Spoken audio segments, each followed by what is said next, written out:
สังฆังประสิทธิเมเทวาประสิทธิเมเอาพยายเชดเว้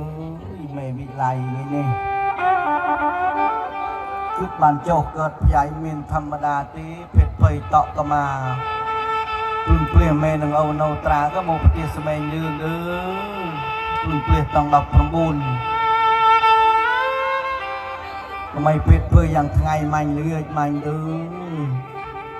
มือโกนโศกโอยกำลังจะเจอนั่งในผู้ช่วยเป่มพองนี่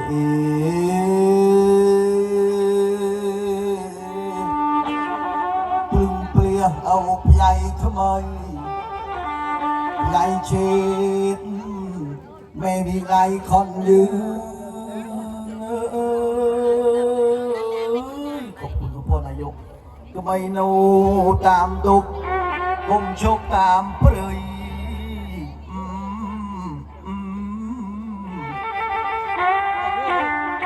จองเลยบัดโน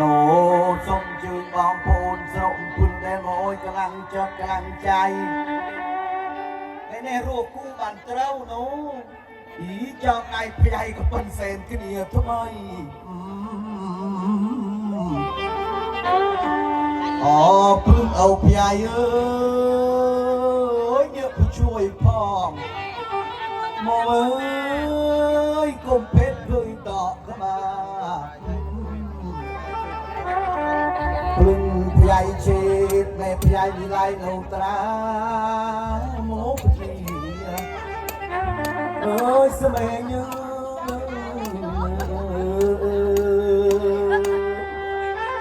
เอามาเด้อโอ้ยเกิดมีผู้ไม่น้องมีโศกแต่เกิดเป็นเจ้าโศกเฮ้ยเสน่ห์เกิดฝ่ายปกครองใหญ่โอ้ยพ้องมีเจ้าทุนเนี่ยสระกี่เกยกี่กุนกี่นับนาถือตาเย่ปลุงเปลี่ย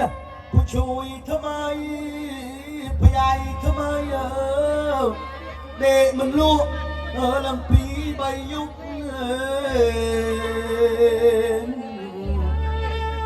โอ้พึ่งแก้วเฮ้ยมอง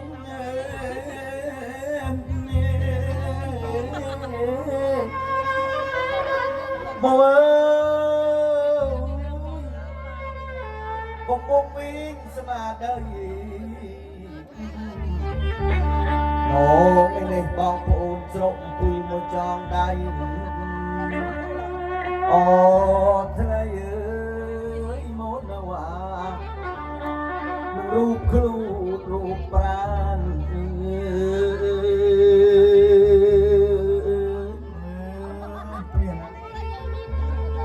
สระเสกกิยาสระเสกกิกรอสระกิทมองกองกิกรูเด้อพระโมโมปฏิสมัยยืน